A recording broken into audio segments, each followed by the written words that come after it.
दोस्तों, कैसे हैं आप लोग। आप देख रहे हैं स्पीच पाठशाला। आज हम यूपी पीसीएस प्री आरओ 2012 का पेपर का एनालाइज कर रहे थे, जिसमें भारतीय इतिहास का 7वां नंबर क्वेश्चन हम देखेंगे। सूची 1 को सूची को दो से सम्मिलित करना है, जिसमें चयन दिया गया नीचे कूट।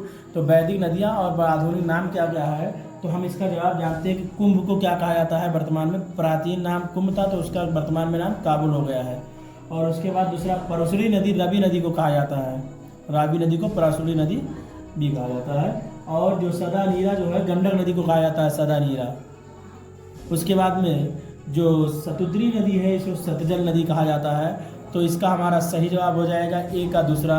तो ए का दूसरा तो देखा जाए तो यहीं पर है हमारा, ए का दूसरा, बी का तीसरा और सी का पहला, डी का चौथा। तो हमारा आंसर क्या हो जाएगा, बी सही हो जाएगा।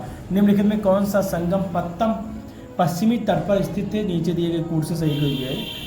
तो सही जवाब जो हो जाएगा टोडी थी, ये हमारा था। और दूसरा इसके बाद में जो हो जाएगा मूसीहरी।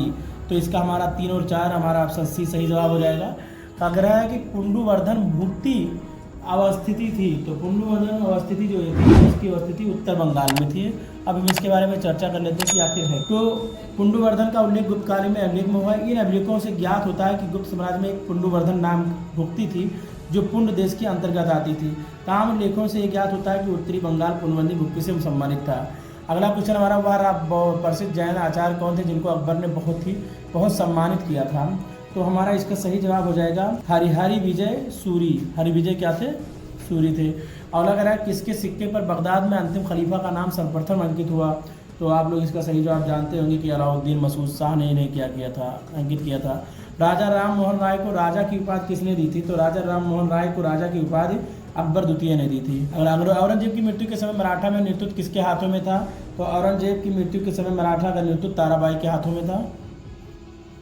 और उसके बाद अगला जो हमारा हो जाएगा कि वह चोल राजा कौन था जिसने श्रीलंका को पूर्ण स्वतंत्रता की थी और सिन्हा राजकुमार के साथ अपनी पुत्री का विवाह कर दिया था।